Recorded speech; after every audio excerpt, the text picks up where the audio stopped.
12वीं सदी का भारत, सोचिए जरा। ये वो दौर था जब राजपूताना की तलवारों की खनक गूंजती थी। और इसी दौर में इतिहास ने जन्म दिया एक ऐसे सम्राट को जिनका नाम आज भी हिम्मत और बहादुरी का दूसरा नाम है। अजमेर और दिल्ली के सम्राट पृथ्वीराज चौहान। तो चलिए आज इतिहास और कहानियों के सफर पर निकलते हैं और इस महान सम्राट को थोड़ा और करीब से जानते हैं। ये पंक्तियां, ये सिर्फ शब्द नहीं है। ये महाकाव्य पृथ्वीराज रासो के उस सीन से हैं जिसने सदियों से लोगों के दिलों पर राज किया है।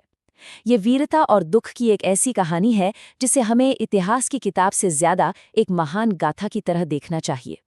ये कविता हमें सीधे उस किंवदंती के दिल में ले जाती है जो पृथ्वीराज के नाम के चारों ओर बुनी गई है। लेकिन पृथ्वीराज चौहान की कहानी में सच्चाई कहाँ खत्म होती है और कल्पना कहाँ से शुरू होती है?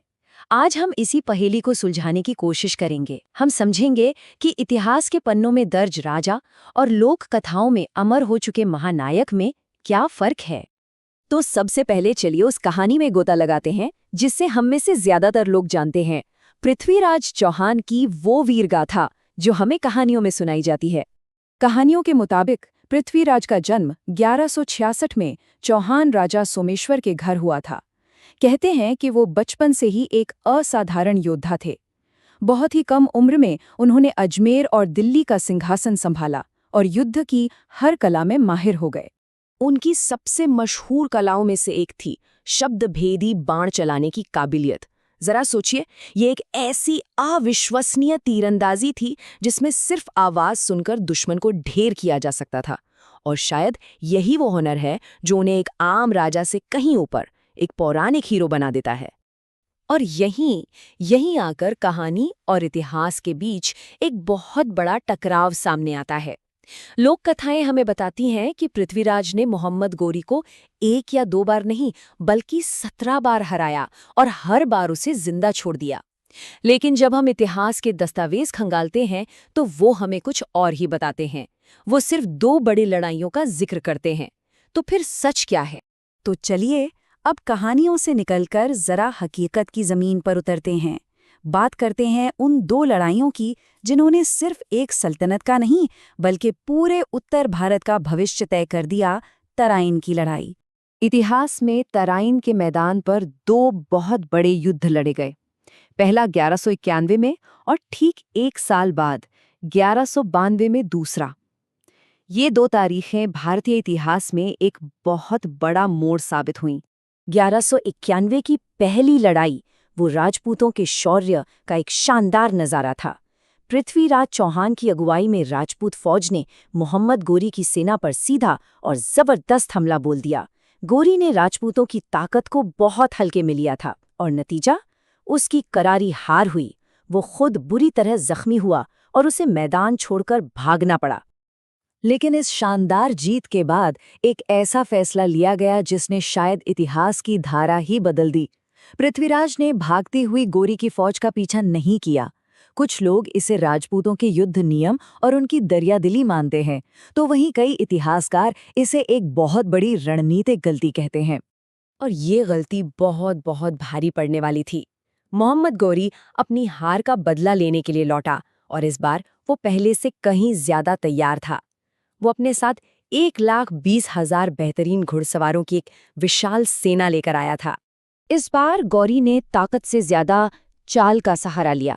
उसने पहले तो दोस्ती का नाटक करके राजपूतों को धोखे में रखा, फिर अपने तेज तर्रार घुड़सवार तीरंदाजों से लगातार हमले कर करके राजपूत सेना को थका दिया।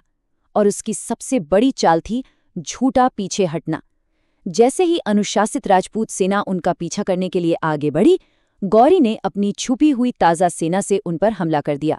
तराइन की दूसरी लड़ाई में हार के बाद सम्राट पृथ्वीराज चौहान का क्या हुआ? ये एक ऐसा सवाल है जहां इतिहास और किंवदंतियां एक बार फिर एक दूसरे में उलझ जाती हैं। तो सबसे बड़ा सवाल यही है कि 1192 की उस हार के बाद सम्राट पृथ्वीराज चौहान का असल में क्या हुआ? उनका अंत कैसे हुआ? इस सवाल का कोई एक सीधा साधा जवाब नहीं है। देखिए, अलग अलग ग्रंथ उनकी मृत्यु की अलग अलग कहानियां बताते हैं। फारसी इतिहासकार कहते हैं कि उन्हें एक साजिश के लिए मार दिया गया।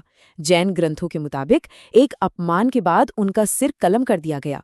और फिर आती है पृथ्वीराज रासू की वो प्रसिद्ध कहानी, जहां उन्होंने अंधी आंखों से गोरी को मारने के बाद अपने प्राण भी त्याग दिए। लेकिन इन सभी कहानियों के बीच एक ऐतिहासिक तथ्य ऐसा है जो सबसे मशहूर किंवदंती को सिरे से खारिज कर देता है। इतिहास हमें साफ साफ बताता है कि मोहम्मद गोरी पृथ्वीराज की मृत्यु के बाद भी 1 दशक से ज्यादा समय तक जिंदा रहा। उसकी मौत 1206 में हुई थी। ये तथ्य रासो की कहानी को काल्पनिक साबित करता है। तो फिर पृथ्वीराज चौहान की असली विरासत क्या है? क्यों उनकी कहानी आज भी इतनी मायने रखती है, भले ही उसमें तथ्य और कल्पना आपस में बुरी तरह मिले हुए हों? देखिए, तराइन की दूसरी लड़ाई सिर्फ एक राजा की हार नहीं थी, ये भारतीय इतिहास का एक टर्निंग पॉइंट था। इसने उत्तरी भारत में राजपूतों के दबदबे का अंत कर दिया और दिल्ली सल्तनत की नींव रखी। इस हार ने शासन का तरीका बदल दिया और एक नए सांस्कृतिक दौर की शुरुआत की। ऐतिहासिक हार के बावजूद लोगों के दिलों में पृथ्वीराज चौहान की छवि एक ऐसे योद्धा की है जो कभी नहीं झुका। यह लाइन उनकी विरासत को, उनके जज्बे को एकदम सही तरीके से बयां करती है। एक ऐसा नाम जो हमेशा वीरता का दूसरा नाम रहेगा। और आखिर में ये पूरा विश्लेषण हमें इस गहरे सवाल पर लाकर छोड़ देता है। पृथ्वीराज चौहान की कहानी हमें दिखाती है कि कैसे कभी-कभी एक नायक की किंवदंती उसके ऐतिहासिक सच से कहीं ज्यादा ताकतवर और हमेशा जिंदा रहने वाली हो जाती है।